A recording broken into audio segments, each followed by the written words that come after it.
Assalamualaikum warahmatullahi wabarakatuh. Bismillahirrahmanirrahim. Alhamdulillah Muhammad sallallahu alaihi wasallam wa ala alihi wa sahbihi wa zawjihi wa dhurriyyatihi wa alil baiti syalul al-Fatihah. A'udzu billahi minasyaitonir rajim. Bismillahirrahmanirrahim. Alhamdulillahirabbil alamin arrahmanir rahim maliki yaumiddin. Iyyaka na'budu wa iyyaka nasta'in ihdinas siratal mustaqim siratal ladzina an'amta 'alaihim ghairil maghdubi 'alaihim waladdallin amin. Tsumma ila jami'il khawani minal anbiya'i wal mursalin wal awliya'i wasyuhada'i wassalihin wa sahabati wa tabi'in wal amin wa sallallahu syahhamna qadari jalani wa syahni subhani wa syahshan asli wa syahjumatul kubra wa jami'il awliyati sayyidina jawal wa khususan ila mu'alif hadzal kitab wa ila imam al-Bukhari wa an imam Muslim wa Syekh Ibnu Hajar al-Asqalani wa jami' ashabal kutub as-sab'ah. Al-Fatihah. A'udzu billahi minasyaitonir rajim. Bismillahirrahmanirrahim. Alhamdulillahirabbil alamin arrahmanir rahim maliki yaumiddin. Iyyaka na'budu wa iyyaka nasta'in ihdinas siratal mustaqim siratal ladzina an'amta 'alaihim ghairil maghdubi 'alaihim waladdallin amin. Alhamdulillah. Alhamdulillahilladzi ja'ala syahra ramadhana mubarakan wa farada alaina siyam li ajli taqwa. Asyhadu an la ilaha illallah wahdahu la syarika lah wa asyhadu anna Muhammadan 'abduhu wa rasuluh. Allahumma shalli ala sayyidina Muhammad wa ala ali sayyidina Muhammad. Rabbi shrah li sadri wa yassir li amri wahlul 'uqdatam min lisani yafqahul qawli. Amma ba'du. Hadratal mukarramin, para jamaah Masjid Hidayatullah dan juga para pendengar dimanapun berada. Alhamdulillah pada kesempatan sore hari ini kita bisa melanjutkan pengajian kita mengulas tentang kitab Sahih Al-Bukhari yang sampai hari ini sampai pada hadis ke-5 dari permulaan wahyu. Qala al-musannif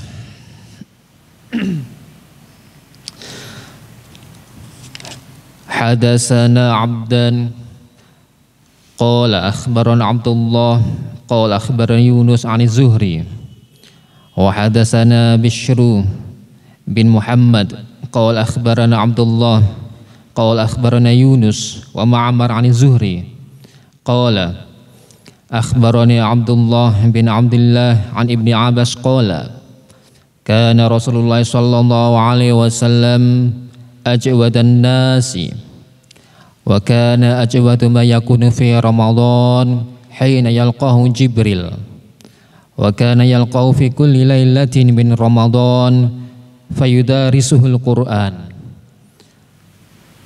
Fala Rasulullah sallallahu alaihi wasallam ajwadu bil khairi minar rahyi al mursalah. Al hadis. Niki artinya adalah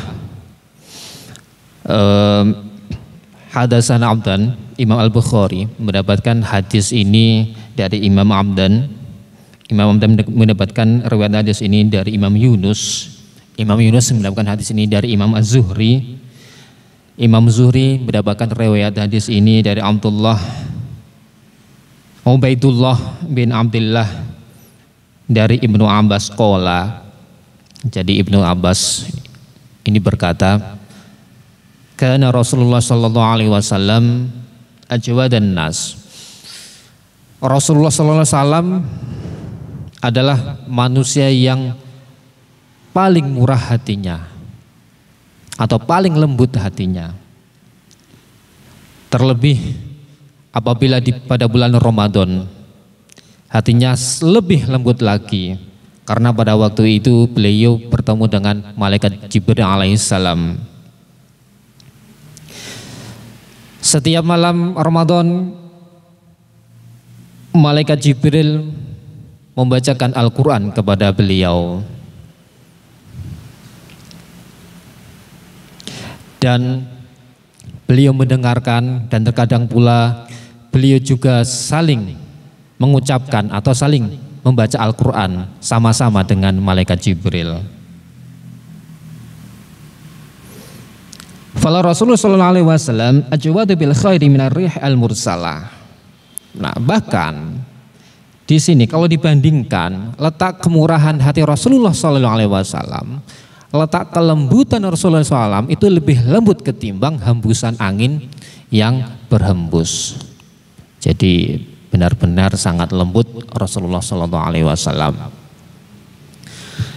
Hadis ini menjelaskan tentang yang pertama adalah kelembutan, sifat lembut, kemudian sifat kedermawanan Rasulullah SAW setiap harinya.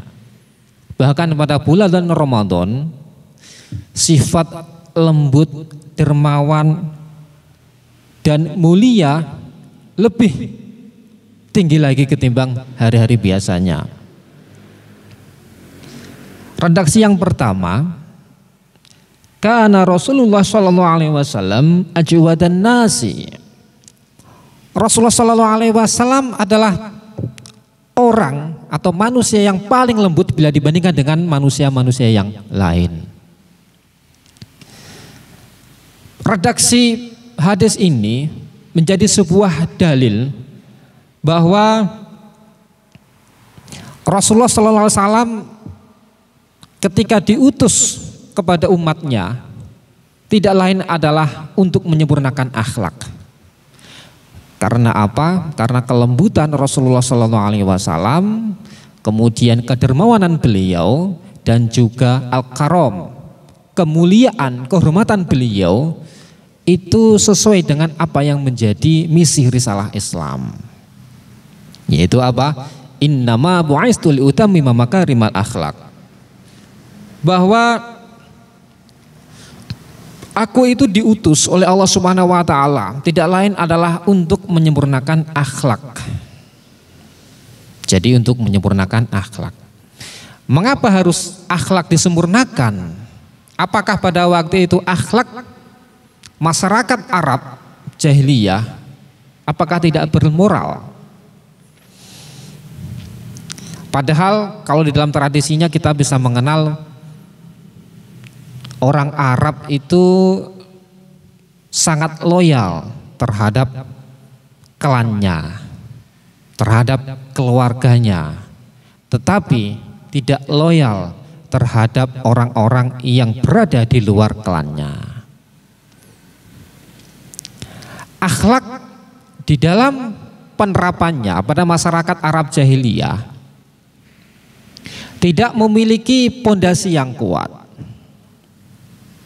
Artinya bahwa segi moralitas dalam sosial masyarakat, dalam sosial religius tidak menjadi prioritas utama.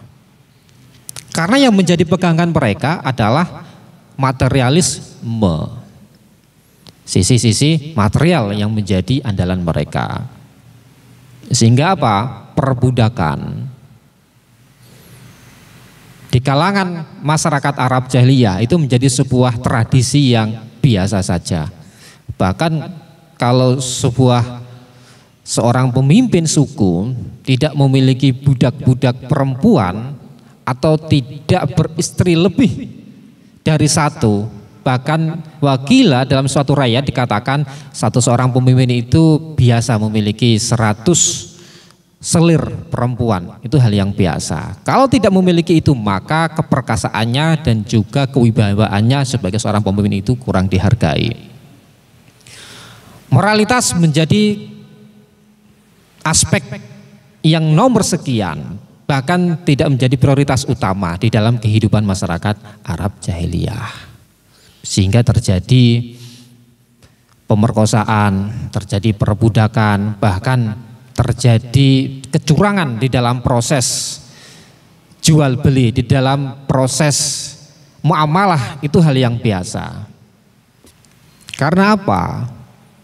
Karena landasan teologis mereka itu bukanlah konsep tauhid la ilaha illallah, tiada Tuhan selain Allah. Kalau ekses dari tauhid ini la ilaha illallah, berarti tiada ada Tuhan selain Allah. Berarti apa di sini? Di dalam konteks kehidupan, maka yang menjadi prioritas utama itu adalah apa? dalam melakukan setiap amal perbuatan, baik itu yang sifatnya amalan-amalan ketaatan kepada Allah Subhanahu wa taala maupun amalan-amalan yang sifatnya adalah mubah, maka semuanya itu disandarkan kepada Allah Subhanahu wa taala. Li ajalillah, karena Allah Subhanahu wa taala. Orang yang mengakui konsep la ilaha illallah, maka orang itu tidak akan melakukan perbudakan, tidak akan melakukan eksploitasi ekonomi maupun eksploitasi dan menyengsarakan masyarakat atau kaum mustad'afin, kaum lemah. Nah, itu. Kalau masyarakat Arab jahiliyah kan tidak. Masyarakat jahiliyah itu karena mereka itu tradisinya adalah politeisme, jadi di dalam konsep berteologi itu ada stratifikasi. Untuk mencapai Tuhan yang tunggal itu harus melalui perantara, yaitu apa? Perantara berhala-berhala. Bahkan di sekitar Ka'bah itu ada kurang lebih 360 sekian berhala. Yang paling besar itu adalah Lat wal Uzza. Itu semua mereka jadikan, gunakan sebagai perantara untuk sampai kepada Allah Subhanahu wa taala. Jadi beda konsep teologinya. Konsep teologinya berbeda sehingga aplikasinya dalam kehidupan pun juga berbeda. Nah, di dalam suatu situasi seperti ini Rasulullah SAW diutus untuk menyempurnakan akhlak. Apabila akhlak itu sudah bagus, ditata dengan baik, maka kemudian implementasinya juga akan baik. Karena seluruh ajaran-ajaran yang dibawa oleh Rasulullah SAW tidak lain adalah untuk memanusiakan manusia. Karena apa? Karena di dalam konteks hubungan horizontal dan hubungan vertikal dengan Allah Subhanahu wa taala, orang akan mendapatkan hubungan yang sangat erat secara vertikal dengan Allah Subhanahu wa taala apabila hubungan secara horizontal ini kuat. Oleh sebab itu, disinilah kemudian letak apabila seseorang itu menghargai, mencintai sesamanya, maka Allah juga akan mencintai dan menghargai orang tersebut. Nah, ajwadun nas, selembut-lembutnya manusia, ini menunjukkan bahwa tidak ada seorang pun di dunia ini, bahkan bila dibandingkan dengan para nabi-nabi yang terdahulu, Nabi Muhammad SAW termasuk nabi yang paling istimewa. Paling istimewa. Karena apa? Karena sumber ajwad, sumber kelembutan, sumber keramah tamahan, sumber kehormatan Rasulullah SAW ini bersumber dari fitrah imaniyah, bersumber dari fitrah keimanan kepada Allah Subhanahu wa taala. Wajar apabila kemudian seorang al-A'rabi atau seorang orang non-Arab ketika melihat pribadi Rasulullah SAW mengatakan bahwa inna Muhammadan yu'ti ata'an malam yakhshal faqr, bahwa Muhammad, kata orang non-Arab ini tadi, memberikan segala apapun yang dia miliki kepada orang yang meminta kepadanya. Dia tidak takut fakir. Tidak takut fakir. Bahkan dikatakan di dalam sebuah riwayat disebutkan ma yus'alu an syai'in yaqulullah, bahwa Rasulullah SAW ketika diminta oleh siapapun dalam bentuk apapun, beliau tidak pernah sekalipun mengatakan tidak. Jadi apapun permintaan dari para sahabatnya itu pasti dituruti. Makanya kemudian Rasulullah SAW ini terkenal dengan sifat dermawannya. Jangankan yang sifatnya dunia, yang sifatnya akhirat pun oleh Rasulullah SAW itu ditanggung. Bahkan syafaatnya itu nanti berlaku bagi seluruh umatnya. Makanya kemudian mengapa Rasulullah SAW itu di dalam sabdanya suatu kali pernah ngendiko, barang siapa yang bersolawat kepadaku maka selawatnya itu akan sampai kepadaku dan kelak aku akan menjadi syafaat baginya. Jelas ini adalah sabda Rasulullah Shallallahu Alaihi Wasallam. Nah, para jamaah, ini salah satu sisi atau aspek kedermawanan atau kelembutan Rasulullah SAW bila dibandingkan dengan seluruh para nabi dan juga seluruh para manusia.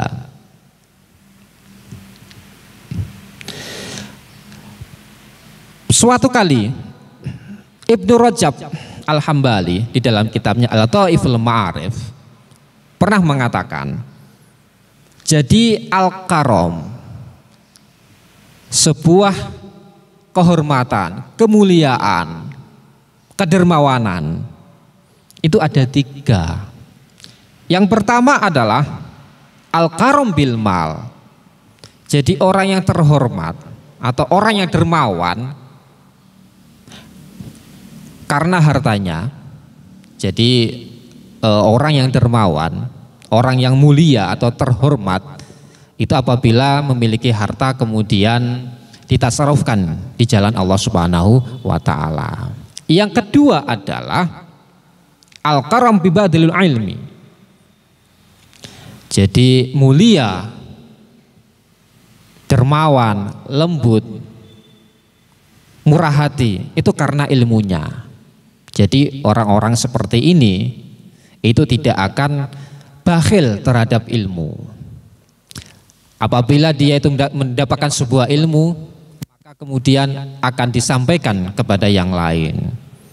Bahkan Imam Ahmad suatu ketika pernah berkata, la a'rifu aliman bakhilan. Aku selama hidupku tidak mengenal orang yang alim tetapi bakhil.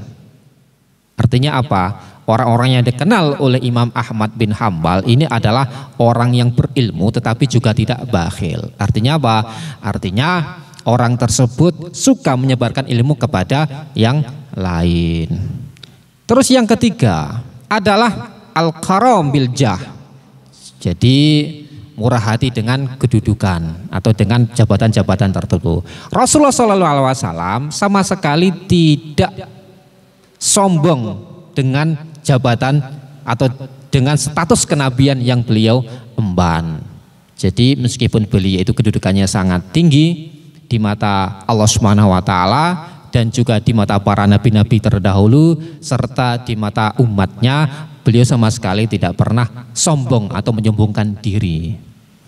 Nah, ketika karom ini, ketika kemurah hatian dan kemuliaan ini, tiga-tiganya itu dimiliki oleh Rasulullah Shallallahu Alaihi Wasallam. Dan kalau kita melihat, apakah ada dari umatnya yang bisa bersikap imbang seperti Rasulullah Shallallahu Alaihi Wasallam? Tentu sangat sulit sekali. Oleh sebab itu sebetulnya kalau melihat dari klasifikasi Ibnu Rajab ini juga kritikan bagi kita semua. Kalau kita itu memiliki harta, kalau kita itu memiliki ilmu, dan juga kalau kita atau di antara kita itu memiliki sebuah kedudukan yang bagus, maka gunakanlah itu di jalan Allah Subhanahu wa taala. Punya harta, maka sering-seringlah untuk infak sedekah, apalagi di bulan Ramadan ini. Memiliki ilmu, maka harus disebarkan, harus ditransformasikan kepada masyarakat yang membutuhkan. Memiliki jabatan, maka seyogyanya jabatan itu dijalankan atau dioperasionalkan sesuai dengan perintah Allah Subhanahu wa taala. Jangan sampai dengan jabatan itu digunakan untuk jalan kemaksiatan kepada Allah Subhanahu wa taala, apalagi digunakan untuk menzolimi orang-orang yang lemah. Ini salah satu kritikan bagi orang-orang yang tidak mau mendermakan apa yang oleh Allah Subhanahu wa taala diberikan kepadanya. Karena apa? Karena bakhil, kalau bakhil itu bukanlah sifat orang mukmin. Sifat orang mukmin itu senantiasa memberi, seperti Rasulullah Sallallahu Alaihi Wasallam. i'ta'un ma yambakhil liman yambakhil. Jadi memberikan segala sesuatu kepada orang yang pantas diberikan atau yang berhak diberikan. Ini adalah sifat al-jud, sifat murah hati yang Rasulullah SAW perintahkan agar kita semua untuk meniru beliau. Kalau bakhil, jelas itu adalah sifatnya orang-orang Yahudi. Karena apa? Di dalam Al-Quran Allah Subhanahu wa Ta'ala pernah berfirman sebagai sifat orang-orang Yahudi itu apa? Orang-orang yang alladzina yabkhaluna wa ya'muruna an-nasa bil bukhli wa yaktumuna ma atamahumullahu min fadlihi. Jadi orang-orang sing bakhil dan juga orang-orang yang mengajak kepada bakhilan dan menyembunyikan apa-apa yang telah disampaikan Allah Subhanahu wa Ta'ala kepada mereka. Artinya apa? Yang disampaikan sebuah kebenaran. Kalau ada sebuah kebenaran, terutama ini dalam konteks datangnya Nabi Muhammad SAW, oleh mereka itu disembunyikan. Ini jelas bakhil itu bukanlah sifat orang-orang mukmin, tetapi sifatnya orang-orang Yahudi. Wa kana ajwadu ma yakunu fi Ramadan hina yalqahu Jibril. Nah, jadi kelembutan Rasulullah SAW itu tadi, itu kan yang kalau yang tadi itu sifatnya adalah umum. Nah, di dalam konteks ini, wa kana ajwadu ma yakunu fi Ramadan hina yalqahu Jibril. Kelembutan Rasulullah SAW itu kian bertambah pada bulan Ramadan Al-Karim. Jadi kalau yang tadi itu sifat lembutnya Rasulullah SAW secara umum di hari-hari biasanya, tetapi pada bulan Ramadan maka kemurah hatian beliau, kelembutan beliau itu semakin bertambah. Bahkan infak beliau itu lebih intens ketimbang hari-hari biasanya. Karena apa? Karena Ramadan itu adalah bulan yang penuh dengan keberkahan, bulan di mana maghfirah, ampunan dan juga rahmat Allah Subhanahu wa Ta'ala itu meluber atau turun kepada para hamba-hambanya. Nah, lalu kemudian wa kana yalqu fi kulli lailatin min Ramadan fayudarisuhul Quran. Nah, redaksi ini juga menjadi sebuah dalil bagi orang-orang yang mengatakan bahwa Al-Quran itu lafadz dan maknanya atau ayat dan suratnya itu tauqifi dari Allah Subhanahu wa Ta'ala. Artinya apa? Artinya ayat-ayat Al-Quran, surat-surat Al-Quran yang ada di Mushaf Utsmani saat ini benar-benar berasal dari petunjuk Allah Subhanahu wa Ta'ala melalui malaikat Jibril. Kata-kata fayudarisuhu kalau di dalam bahasa Arab ini adalah lil musyarakah bainal isnin. Jadi antara dua orang itu saling bekerja sama untuk memahami, untuk belajar. Di dalam konteks redaksi hadis ini, Rasulullah SAW dengan malaikat Jibril alaihi salam ini saling belajar. Saling belajar. Suatu ketika Rasulullah SAW pernah membaca Al-Quran, lalu kemudian didengarkan oleh Jibril. Suatu saatnya lagi malaikat Jibril membaca Al-Quran, lalu kemudian didengarkan oleh Rasulullah SAW. Bahkan di dalam pada saat yang bersama, malaikat Jibril alaihissalam dengan Rasulullah SAW sama-sama membaca Al-Quran dengan ayat yang sama. Inilah kemudian hubungan antara Al-Quran dengan bulan Ramadan itu sangat erat.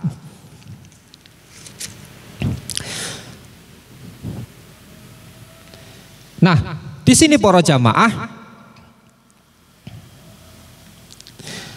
Allah Subhanahu wa Ta'ala menurunkan Al-Quran tentu memiliki sebuah hikmah yang banyak sekali. Al-Quran turun pada bulan Ramadan. Al-Quran turun di langit dunia itu juga pada bulan Ramadan. Al-Quran dibacakan oleh Jibril kepada Rasulullah SAW juga pada bulan Ramadan. Jadi bulan Ramadan ini puasa, lebih tepatnya puasa Ramadan ini disyariatkan, diperintahkan untuk dijalankan pada tahun kedua setelah hijrah ke Madinah. Lalu kemudian kurang lebih pada tahun 11 hijrah Rasulullah SAW itu meninggal. Jadi Rasulullah SAW ini menangi bulan Ramadan 9 kali. Setiap bulan Ramadan, setiap hari malaikat Jibril datang kepada beliau untuk membacakan Al-Quran. Loh, mengapa malaikat Jibril kok harus membacakan Al-Quran, dan mengapa Rasulullah SAW harus belajar Al-Quran kepada malaikat Jibril? Karena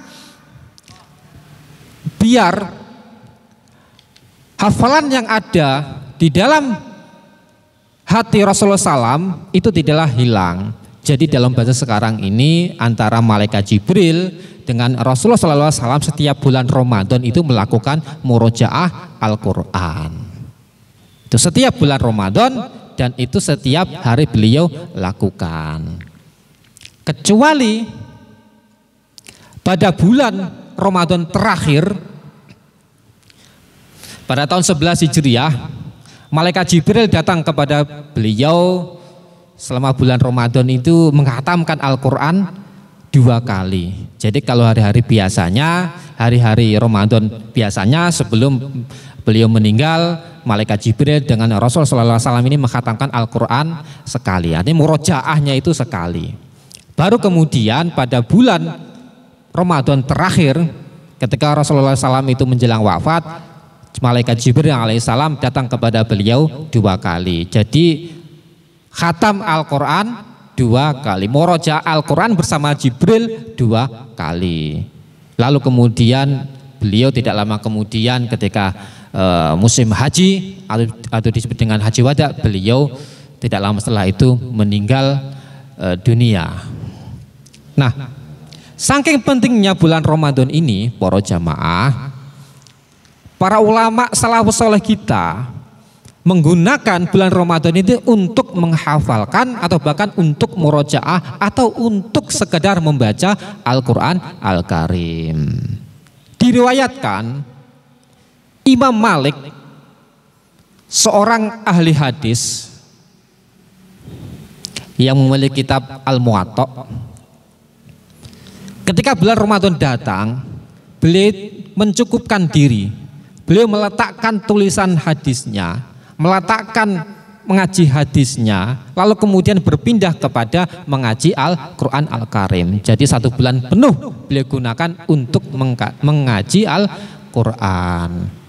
Bahkan imam kita, Imam Asy-Syafi'i radhiyallahu an, setiap 1 hari itu khatam Al-Quran. Jadi 1 hari itu khatam 2 kali khatam Al-Quran. Jadi selama 1 bulan 30 hari Imam Syafi'i itu khatam Al-Quran sebanyak 60 kali. Ini menunjukkan betapa bulan Ramadan itu adalah bulan yang penuh berkah. Dan juga di dalam berbagai riwayat, berbagai sejarah keislaman, para ulama salafus saleh kita senantiasa menghatamkan Al-Quran. Ada kalanya ketika antara zuhur dan asar mereka menghatamkan Al-Quran. Ada kalanya pula antara maghrib dan isya mereka bisa menghatamkan Al-Quran. Ini salah satu beberapa fadilah bulan Ramadan Al-Karim. Selanjutnya, fala Rasulullah SAW ajwadu bil khairi minar rihi al-mursalah.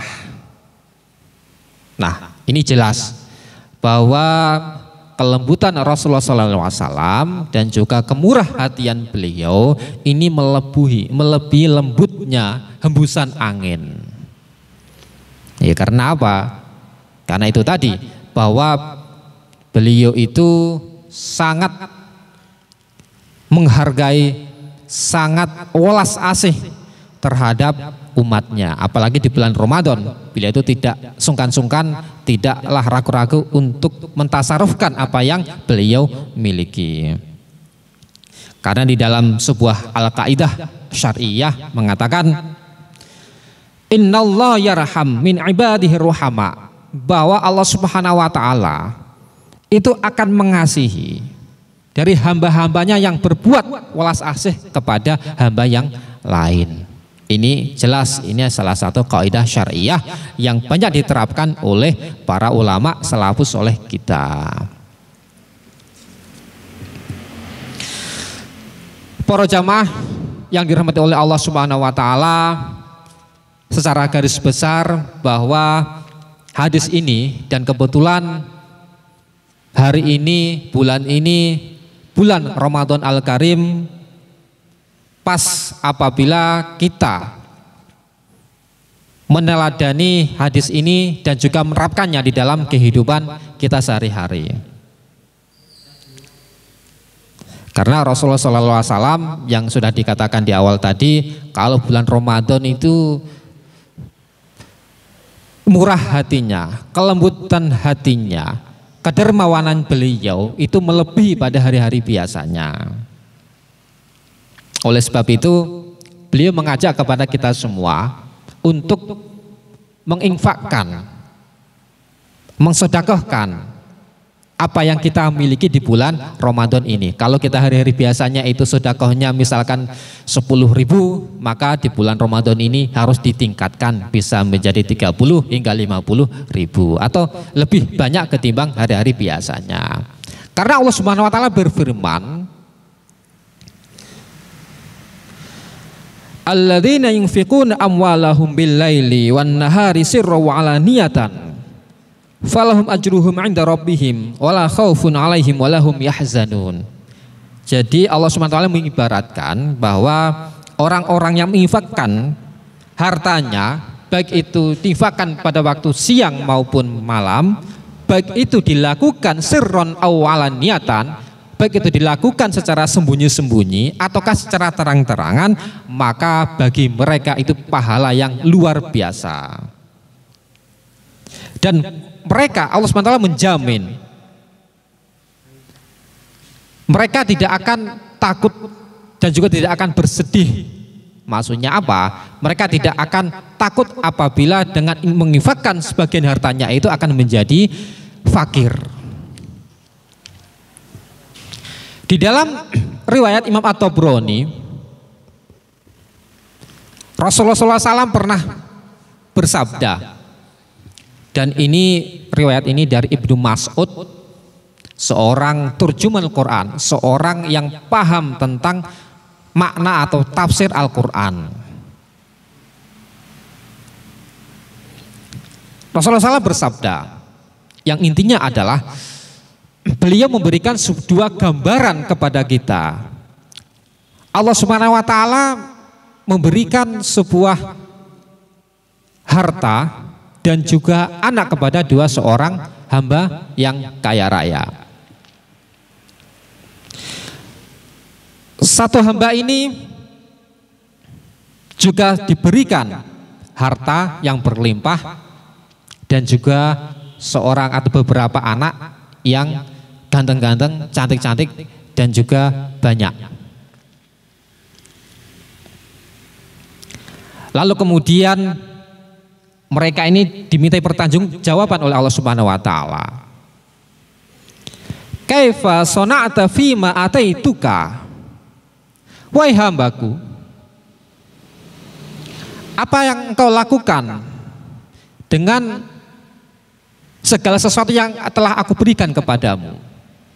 Maka hamba yang satu ini tadi menjawab, taraktuhu liwalidi mukhafatal ailah. Aku tinggalkan hartaku ini untuk anak keturutanku, karena aku takut apabila mereka itu hidup kefakiran. Jadi hartanya ini tidak sama sekali tidak ditasarufkan, tidak sama sekali tidak disedahkan kepada jalan yang diridhoi oleh Allah Subhanahu wa taala, tetapi hanya dianggurkan kemudian diwariskan kepada anak-anak mereka. Qala, kemudian dijawab, amma innaka law ta'lamul ilma wa dhahakta qalilan wala bakaita katsiran. Andai kata engkau itu tahu sebuah ilmu, maksudnya adalah ilmu agama, maka engkau akan sedikit tertawa dan banyak menangis. Ya karena orang ini tadi tidak mengerti agama. Apa yang dia sampaikan, apa yang dia tasarufkan hartanya itu tidak sesuai dengan ketentuan agama. Innal ladza khawafta alaihim qad anzaltu bihim. Lalu kemudian Allah Subhanahu wa taala dijawab, apa yang kau khawatirkan benar-benar terjadi. Aku telah menurunkan kepada mereka itu apa? Sebuah takdir kefakiran. Jadi hamba yang pertama tadi itu karena iman-iman hartanya ditasarufkan di jalan Allah Subhanahu wa taala agar supaya apa? Anak turunannya tidak kikir, tidak miskin, maka Allah Subhanahu wa taala benar-benar menjadikan anak keturunannya itu menjadi orang yang miskin. Beda lagi dengan satunya lagi. Hamba yang ini tadi, yang satu sudah diberi sebuah harta yang berlimpah, kemudian anak-anak yang soleh. Hartanya ini ia tasarufkan di jalan Allah Subhanahu wa taala. Kemudian dia ditanya, fa kaifa sana'ta fi ma ataituka? Kamu apakan pemberianku ini? Kemudian dijawab sama hambanya tadi, anfaqtu fi ta'atika, aku telah menginfakkannya di jalan ketaatan kepadamu wahai Allah Subhanahu wa taala.